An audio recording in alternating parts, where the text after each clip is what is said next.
the men and women of the CIA are the eyes and ears of the free world. You are the tripwire. CIA is a state-sponsored terrorist association. You don't look at people as human beings. They're nothing but pieces on the chessboard. Secrecy in this work is essential. Achievements and triumphs can seldom be advertised. Shortcomings and failures often are advertised. No one really knows all the things that CIA does. They pretty much have carte blanche, and they have an enormous amount of money.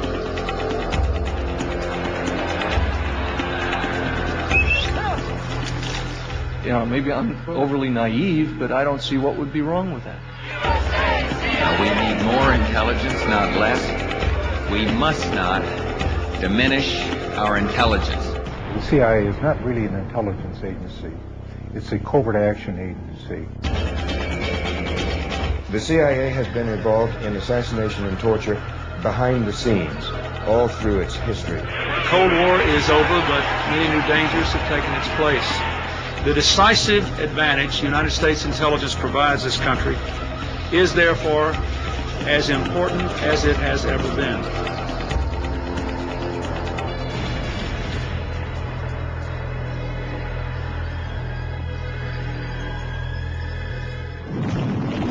December 1941. The attack on Pearl Harbor sinks the Pacific Fleet. Military intelligence is in shambles. The dawn attack becomes the crucible on which the modern spy culture is born. Into the breach stepped a new generation of American soldiers, the spies and covert warriors of the Office of Strategic Services. They battled the Japanese and Germans behind the lines in an underworld of sabotage and psychological warfare.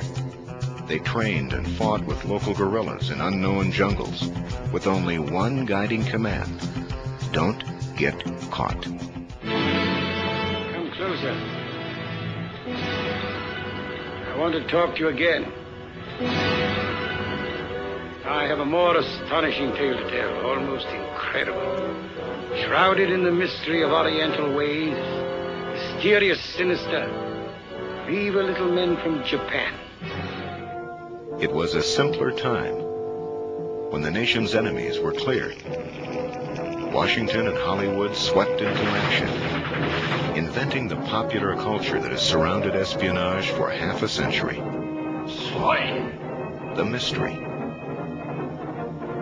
the adventure, the romance. The simple stereotypes of the enemy. Hello, hide pockets. And the fearless hero. You guys have been looking for a war, haven't you? That's right, Rick. That's why we're starting it. You may start it, Joe, but we'll finish it. We had hoped that our wartime ally, the Soviet Union, would join in the efforts of the whole community of nations to build a peaceful world.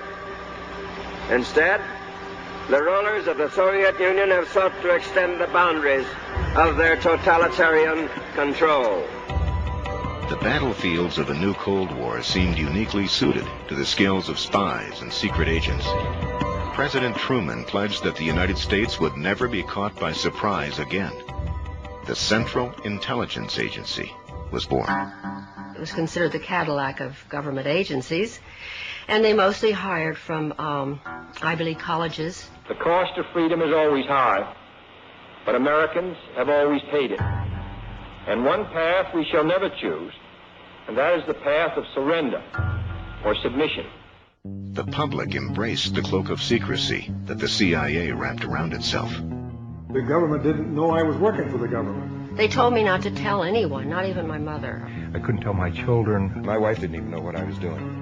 Who were these agents? And what were they doing in Guatemala and Iran? How did patriotic Americans from Main Street neighborhoods get caught up in the overthrow of foreign governments? What were they doing in places like Ecuador and Vietnam, where the CIA organized torture and assassination? These are the stories of former agents who dared to break away from the CIA. I was so disillusioned about my country because I believed it was like my country right or wrong, but my country was wrong so much of the time. I've lost my first-class citizenship.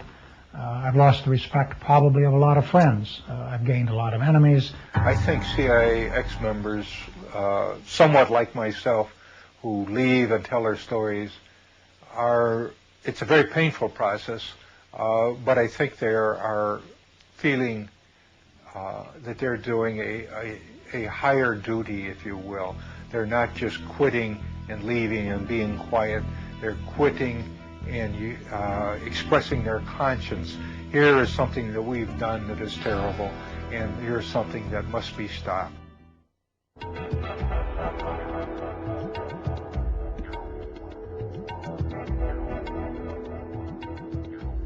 I played 4 years of football at the University of Notre Dame, and we were undefeated for all 4 years, 3 national champions, and I was the first team right tackle. So once when I was cut from the Green Bay Packers, I was recruited by the agency, and I kind of wondered why they recruited me. But when I got down to Washington, I found out that most of those in my class were rejects from the National Football League. I went to an interview at the Chicago courthouse by a man who didn't identify himself or the agency that he was recruiting for, and he said that what I would be doing would be involved in fighting communism. 800 million people, 1/3 of mankind, exist under communist tyranny without the God-given rights of freedom and human dignity. Of course, at that particular period in 1952, this was so much a part of our everyday life. And I said, oh, yes, I very much wanted to be a part of it, very proud to be a part of it. My career in the agency began in 1952, and I stayed in the agency through 1977. In the entire 25 years, I was in the Directorate of Operations, or also known as the Dirty Tricks Department. My second tour in Thailand was probably the most important, where I was assigned to work with the Provincial Police, which is a 50,000-man national police force, in developing an effort to counter the growing insurgency and to gather intelligence on that insurgency. And the program there was to interview or interrogate everyone in the village over the age of, say, 12.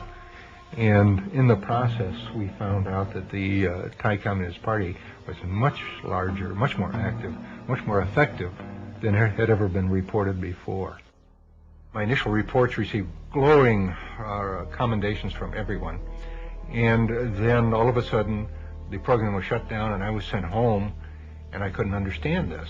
I know now why they didn't want this information to be reported. Because if they acknowledged that the Communist Party in Thailand consisted of thousands of organized villagers, then they would have to have told the same truths about the communist movement in Vietnam, when the strength there of the communist movement was in the millions. And if we had ever admitted that, there would have been only one solution to what was going on in Vietnam, is to shut down the war and come home. We could not win. Men of the 101st Airborne Division land in Cam Ranh Bay. Intelligence on Vietnam was doctored to support the ongoing war there, and I could see that the situation in doctoring intelligence was universal.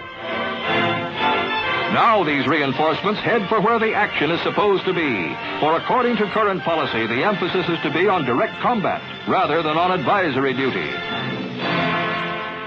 Wherever the agency had a covert action role or a policy role to implement, its intelligence was distorted, shaped, created to support that policy. It was, in many, many cases, it was nothing but fiction.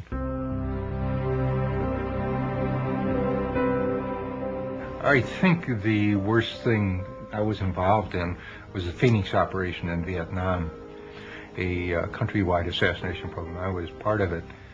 This was a program started by the CIA, funded by the CIA, recruiting people for the operation, training them to go out and kill or capture the Viet Cong. I came to realize later that we were shooting fish in a barrel, that most of the Vietnamese supported the other side and we were the intruders, and the Vietnamese were fighting for their own liberation from foreign domination. I went out to Vietnam to help save Vietnam for democracy. And when I saw photographs of the children bombed and napalmed and burned by operations, this caused for me a tremendous trauma. And I, for a number of months, contemplated suicide as my only out. This, of course, was never. I finally got over that effort and thought, well, what I should do with my knowledge is try to bring this knowledge to the American people, so that there won't be further Vietnams, there won't be further abuses. And since that time, I've dedicated my life to exposing the agency. The CIA called him an analyst with few peers. Well, upon leaving the CIA, this man wrote a book about it called Deadly Deceits. And now he has compiled a one-of-a-kind database resource on the subject called CIA Base. Please, a big welcome for Ralph McGehee. I feel that I am doing what I should be doing, and in that sense I'm happy. I am not happy in the sense that no amount of criticism of the agency, no amount of revelation of his dirty deeds, no amount of exposure of the weaknesses of the agency has weakened the CIA. But I do feel that at some point all of this is going to be impact on the awareness of the American people, and at that time there will be an attack on the CIA.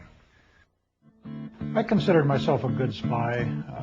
I would be given a name of a student or a professor or a teaching assistant, and I would try to develop a relationship with this person and try to get them to say to me statements concerning the U.S. involvement in Vietnam and Southeast Asia. I was to infiltrate student groups to get copies of propaganda, meeting times, protest posters, this kind of thing. You're finally spy on campus. The excitement initially came when I was offered the job and told that I was very special, and that played to my patriotism, my ego, my manhood, the whole thing. It was 30 years ago, almost this month, that I was a senior on the Iowa State University campus, ready to get my aerospace engineering degree, and wondering what I was going to do in light of the nation's deepening involvement in the quagmire of Vietnam. There were anti-war demonstrations on college campuses and in cities from Los Angeles to Washington. Draft card burnings became common, and the chant of "Hell no, we won't go" was the theme of the protest generation. It was then that the CIA appeared on campus, and they began their largest illegal domestic operation in history, called Chaos. The FBI and Hoover thought U.S. college student demonstration against the Vietnam War was being manipulated and funded from abroad. President Johnson didn't believe it, so he actually authorized the CIA to start an illegal covert operation inside the country. And I became the eyes and ears of the CIA on the Iowa State University campus. Iowa State University. The opportunities are here. I initiated files on students of my own interest, even without the CIA's knowledge. There was this young lady who caught my eye on campus, and I tried to date her, and she refused. So I initiated a file on her, and that was personally for my own benefit. I did that for my senior year, and on graduation, I thought my responsibilities at the agency would end when I went to work for McDonnell Douglas in St. Louis. But it didn't work out that way, and eventually I was assigned to Canada. I did that for my senior year, and on graduation, I thought my responsibilities at the agency would end when I went to work for McDonnell Douglas in St. Louis. But it didn't work out that way, and eventually I was assigned to Canada, posing as a anti-Vietnam War engineer. Now, the agency knew that Fidel had gone around the island and built all these small dams. He actually wanted 2 growing seasons a year. Needed somebody to seed the clouds so it would rain and he could store the water. And that's where my expertise was, having been an amateur rocketeer and an aerospace engineer and all of this good stuff. The Cubans were duped into believing the credentials I presented. There really was no other option of getting an American down there. After the October crisis of 1962, Kennedy said that we would never physically invade the island if Khrushchev would remove the ballistic missiles. So therefore, the United States was frozen into a policy of trying to bring Castro down from within, which meant disrupting the average lifestyle of the Cuban citizen, doing whatever we could to sabotage the economy, to discredit the revolution. One way of doing that, of course, was to try to control the amount of food coming into Havana for distribution to the public. And if we could do that by puncturing tires on a truck loaded with tomatoes for the market, or if we could cause a truckload of whatever, onions or fresh fruit or meat to become putrid or be stolen or contaminated on the way into town, we would do that. And I remember one particular instance, a brand new secondary school that had opened up in the countryside was going to receive its week's supply of fresh milk. And we bribed the driver of the truck. We knew where he stopped to have breakfast on his route. We wanted him to take a few extra minutes so we could put cement powder into the milk. We declared war on school children. That shouldn't be the policy of the United States government. You don't win friends and influence people that way, declaring war on children and innocent civilians. A big mistake, but the U.S. government orders it and participates in it. And the CIA's goal eventually was to increase this frustration level to a point where there would be a civil revolution within Cuba to bring him down.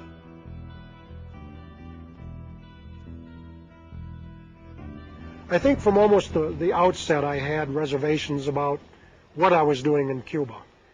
And that's because, just in general, I didn't enjoy harming people.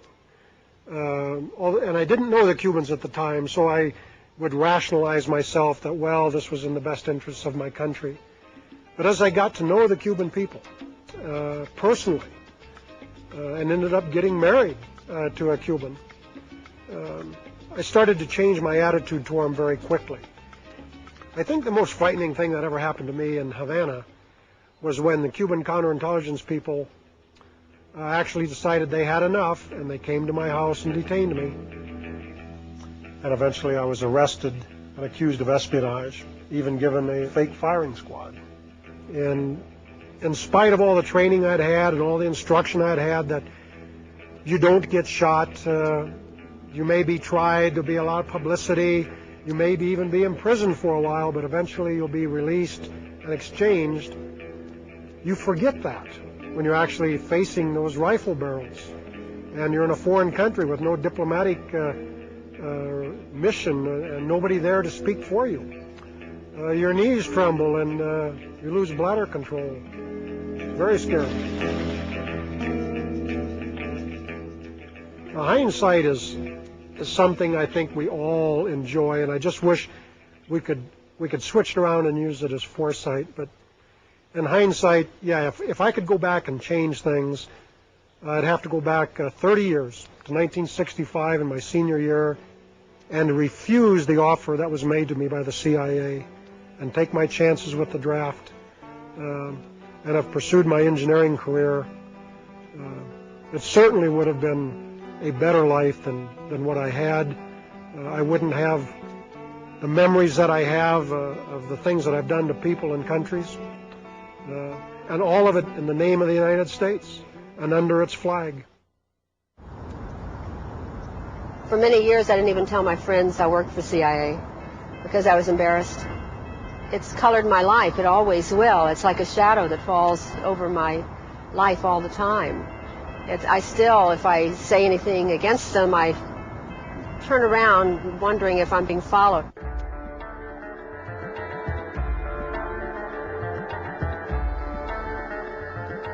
I never even thought of joining the CIA.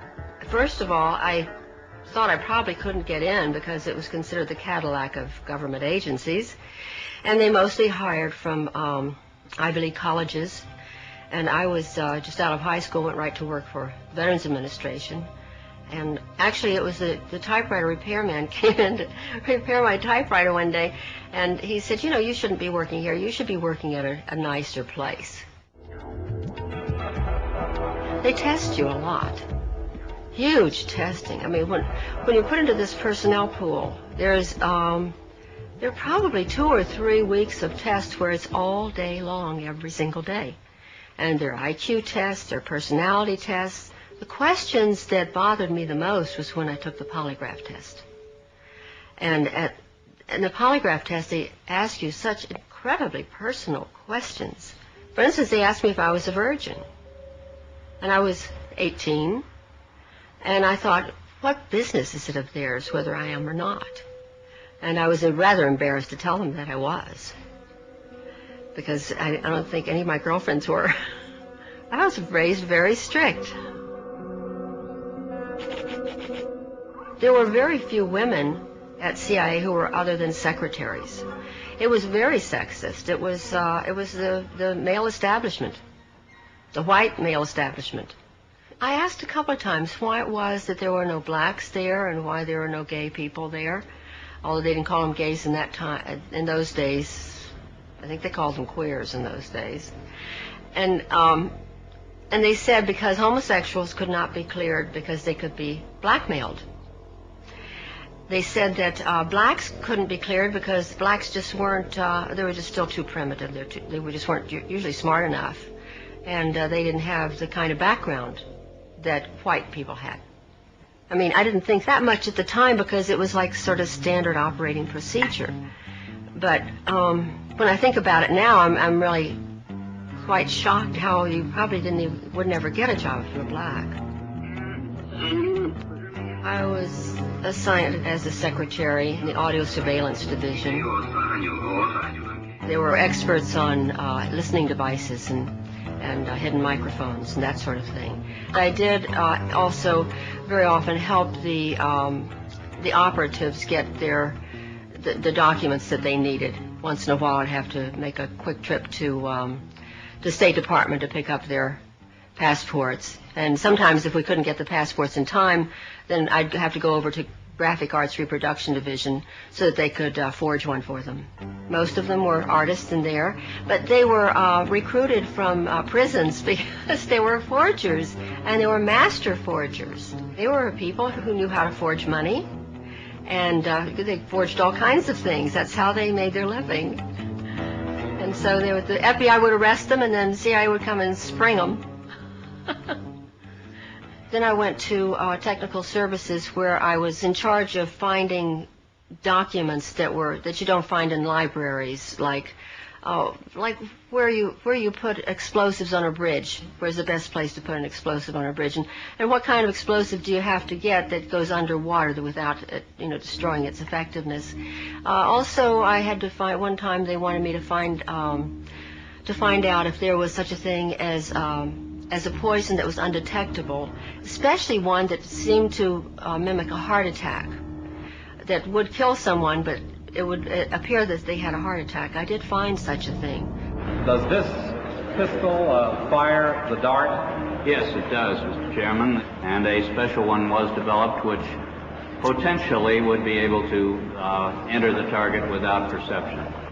The poison was frozen into some sort of dart, and then it was shot at very high speed into the person, so when it reached the person, it would melt inside them, and the only thing would be like one little tiny red dot on their body, which was hard to detect. There wouldn't be a needle left or anything like that in the person. But also the toxin itself would not appear in the autopsy? Yes, so that there was no way of perceiving that the target was him. I think the first time that I seriously questioned anything that was more than I just couldn't take it anymore was when I came across this document. It was eyes only, and it was to my boss, but he only had one hand and a hook in the other hand, so I always opened all of his mail and his packages and so forth. And this one, he wasn't in the office. I opened it and I read it. It said eyes only. I wanted to read it because I wasn't supposed to, probably. And it was a report about a mission where they had blown up a bridge in Asia somewhere, and they had killed a number of women and children who were on their way to market that morning. It was reported as though they were really proud, mission accomplished. That one bothered me a lot. When my boss came in, I gave him his mail and I mentioned this, and I said, "This is wrong. These women hadn't done anything. These children didn't deserve to die. Why did we do that?" And he said, "That's the fortunes of war." And I said, "But we're not at war. We're certainly not at war in that country. Why did we do that? I don't understand it." And he said, "Well, you're very young. When you get older, you'll understand those things." I think probably all of us became addicted to the danger, to the intrigue. It was living a fantasy. It was actually living a fantasy and being on the inside. And it was very hard to leave, even though I felt that they did wrong, and I would never, ever work for an agency like that now, because I realized that it wasn't because I was a child or I was so young. It was because it was wrong. But at the time, it was really exciting. After that, there was no other job I could have ever again in my life that would be that exciting. I knew that. During this period in Ecuador, I got involved in all these different types of operations. I was running around here, running around there, working with the police intelligence and military intelligence, falsifying documents as provocations to get people landed in jail. Running a surveillance team, which was a team that would follow people around in the streets. They had radio communications with vans. It was very exciting at first. And you had, at 25, 26, 27 years old, you had this sense of power, which is intoxicating, really, for such a young person.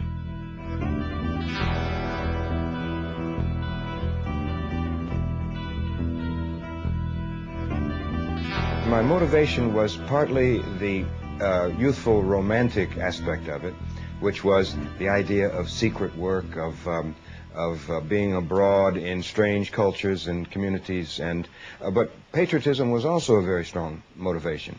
It was a period in which we still had to do compulsory military service, and the draft was breathing down my neck, and I had to do it one way or another. And the CIA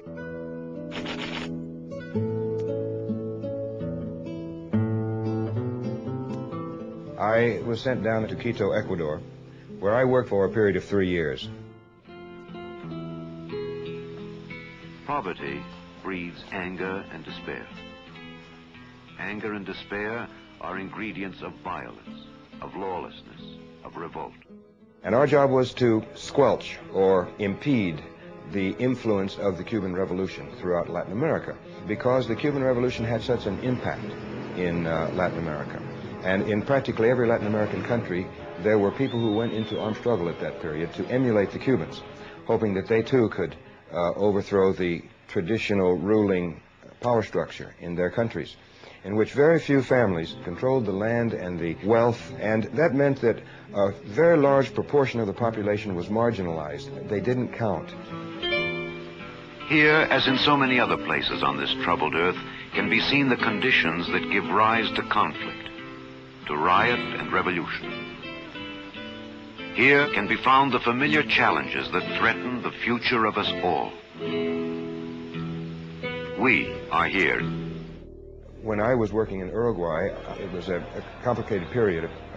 The trade unions and students were out in the streets all the time, and there was a state of siege imposed.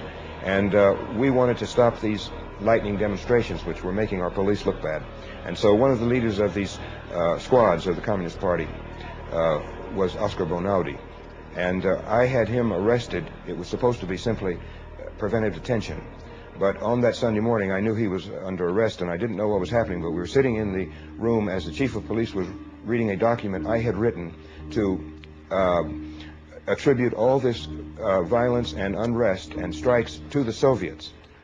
It was false, but it was very credible the way I'd written it. And then the sounds began to come through the walls, and it was a low moaning sound, and I wondered to myself as it got louder and louder, and the chief was embarrassed, whether it was the guy whose name I had given. And he told me the story that yes, it was Bonaldi, and that one of the most sadistic of the high-level police officers had ordered his interrogation and torture that Sunday morning. But it was a horrible sound. I'll never forget it. It's just awful to hear that moaning and groaning and screaming coming through the walls. I began to question the work. The initial thrill of being on the inside, of having this secret power, of knowing things that individuals and governments try to hide, had faded. By the time I got to Mexico, I already had all the political reasons to leave. I met an American woman who had lived in Mexico for many years. This would be October of 1967.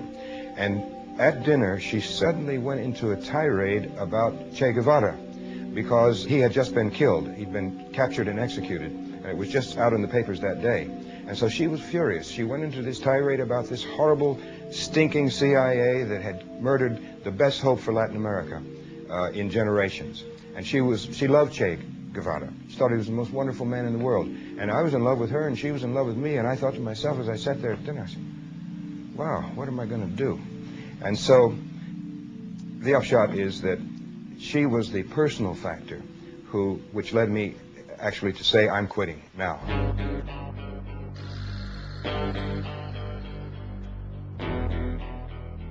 The case against the CIA has always lacked information on how precisely its officers set about their covert action.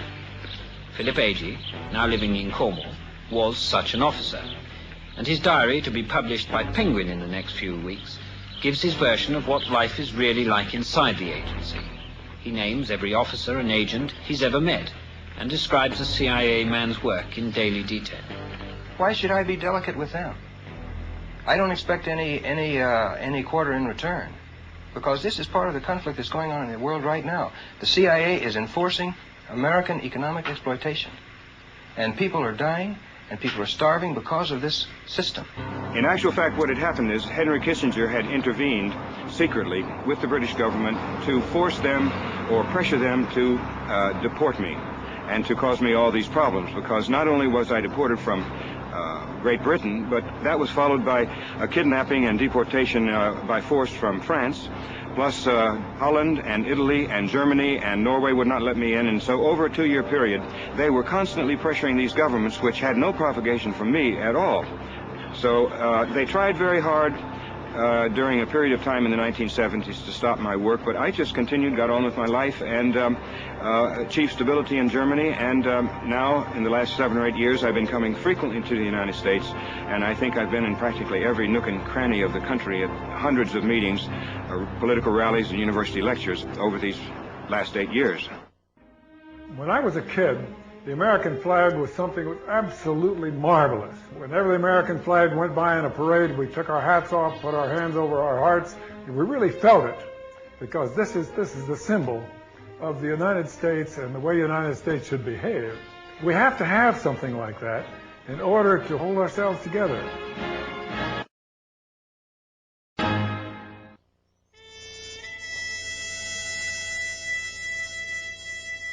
In those days, the Depression was really seriously affecting everybody, and me too.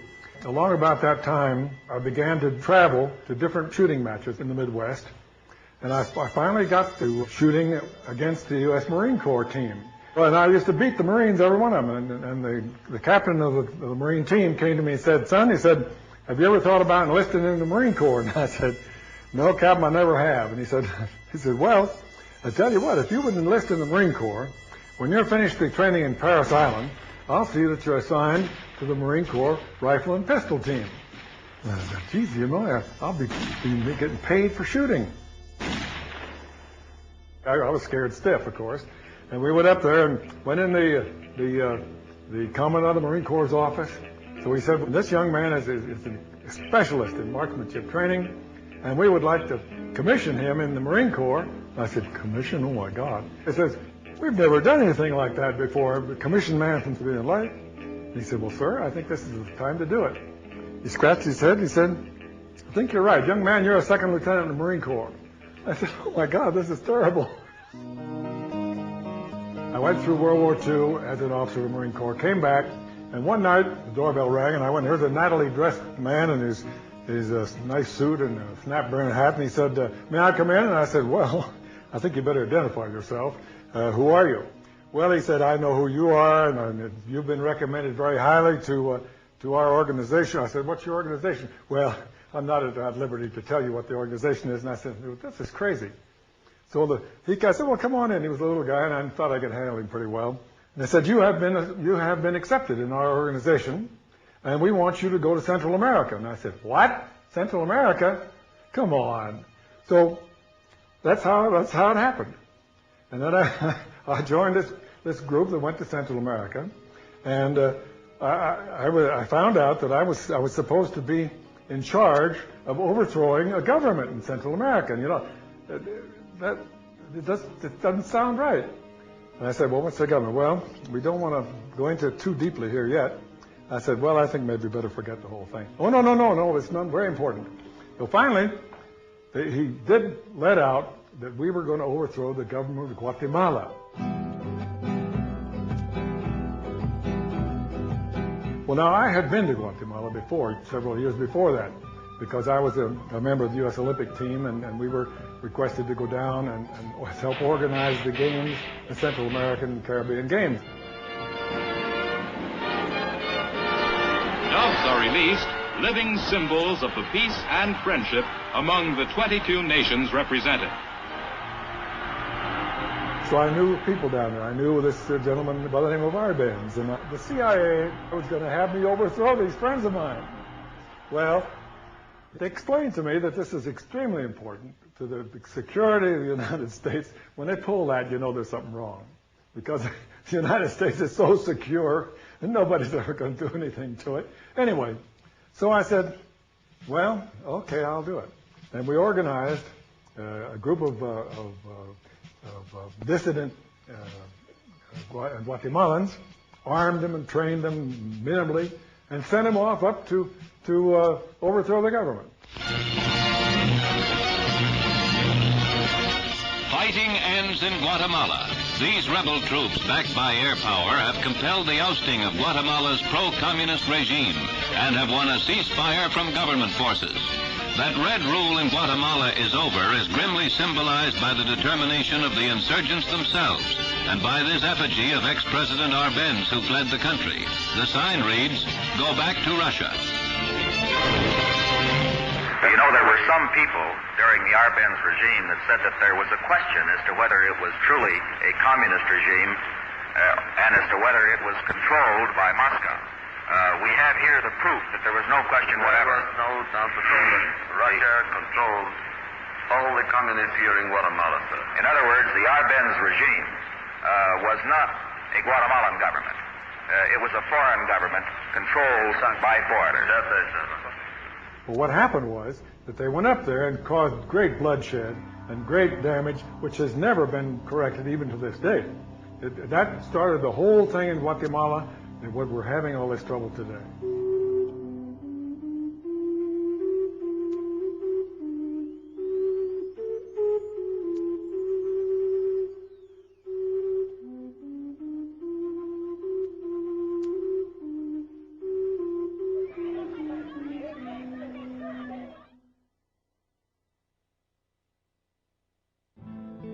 The only thing that can be done, of course, is to work with our Congress, because everything that happens in Latin America or any place else in the world begins in our Congress. Now look, are you in favor of killing somebody that you don't know? Are you in favor of torturing somebody? Are you in favor of locking people up in dungeons and things? Are you really in favor of that? Because I don't think you are.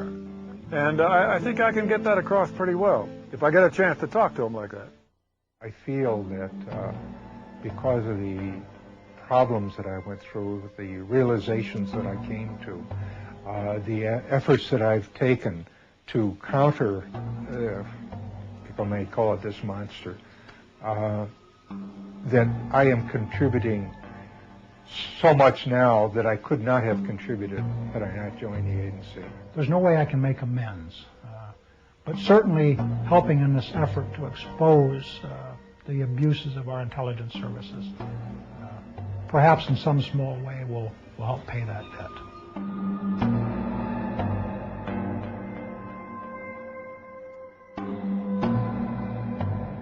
In an organization that celebrates loyalty and secrecy, the public confessions of these former agents have been hard to swallow. But as revelations of the agency's failures and deceit pile up, the courage to speak out has spread from one agent to another. I promise that I will do as much as I can for peace in Latin America. Thank you very much. A number of us have organized this group of former U.S. Intelligence people, and we are very serious because we have, and because of the experience we have, we believe that we should have a certain amount of influence in the Congress and in the government. Frank Church, the late chairman of the Senate Select Committee to study intelligence, concluded that covert operations was really a semantic disguise for blackmail, sabotage, assassination, whatever the United States wanted to do to influence other countries to its will. In small ways, Congress has pressured the CIA to reform itself. Hundreds of individuals who smuggled drugs, tortured, and murdered in the name of the agency have recently been purged from its payroll, and oversight committees have been created to monitor the agency's activities. One of my biggest jobs was to get the CIA to understand that they could do their secret operations at the same time that we were keeping the Congress adequately informed. Wasn't it easy to overcome that dichotomy, because the CIA people just assumed that if you told the Congress, it was all over the newspapers the next day. Wasn't really the case. But it's similarly true that many of these congressmen and senators become members of a covert club. If they're given access to the information, then they consider themselves to be on the inside.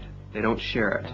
So all too often they are co-opted into a system of secrecy that contributes to a major intelligence scandal every 5 or 6 years or so. The great problem of the Central Intelligence Agency today is that it completely missed the end of the Cold War. For 25 years, it reported everything there was to know about the Soviet Union, excepting the fact that it was collapsing. The great question is whether we should abolish it. We should abolish it. Weapons intelligence, put it in defense. Political intelligence, put it with the State Department, which is where the president should be turning for that kind of advice. And economic information, well, that's open and public the world over. But until the American public know how much the CIA receives in money every year, and know how many people they have, and what they're doing all over the world, the CIA will continue to bumble along in some sort of romantic role that they've ascribed unto themselves, and the American people attribute to the CIA, because we know nothing about it. I believe that what is happening right now is that there is more and more information about CIA coming out with freedom of information, and some of the things that have been released declassified. We're finding out a lot of things, and I think that the American people are going to say, no, we can't do that. It's immoral. It's wrong. It's against everything I believe in. It's not patriotic. It's not good. It's not good even for our country. It certainly is not good for the world.